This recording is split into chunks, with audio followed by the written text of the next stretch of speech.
여러분 안녕하십니까? 윤석열 대통령이 150여 명의 목숨을 앗아간 이태원 참사를 두고 조작된 사건일 가능성도 배제할 수 없다며 강한 의심이 간다고 말했다는 회고가 공개됐습니다.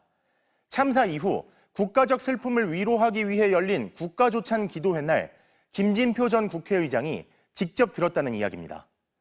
참사 다음 날 윤 대통령은 이런 말을 한 적이 있죠. 여기서 그렇게 많이 죽었다.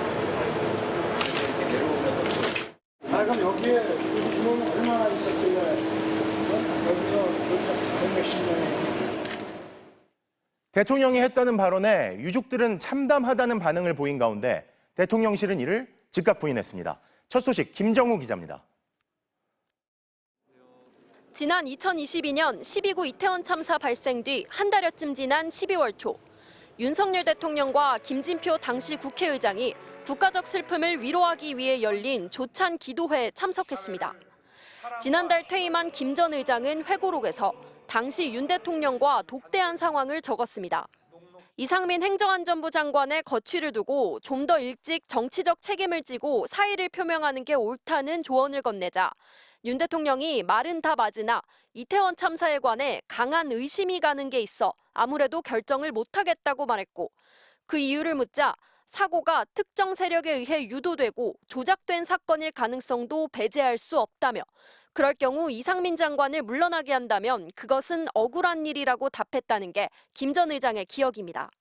김 전 의장은 극우 유튜버 방송에서 나오는 음모론적인 말이 대통령의 입에서 술술 나온다는 것을 믿기 힘들었다고 당시 심정을 적었습니다.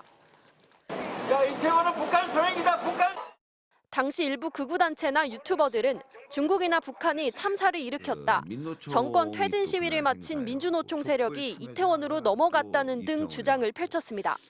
야권은 즉각 대통령 입에서 극우 유튜버나 할 법한 주장이 나왔다. 극우 유튜버들의 방송을 보며 국정을 운영해왔다고 날을 세웠습니다. 유족들도 거세게 반발했습니다.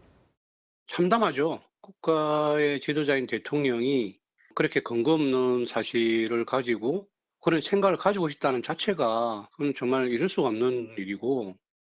대통령실은 국회의장을 지내신 분이 독대를 요청해 나눈 얘기를 멋대로 왜곡해 세상에 알린 점이 개탄스럽다고 밝혔습니다.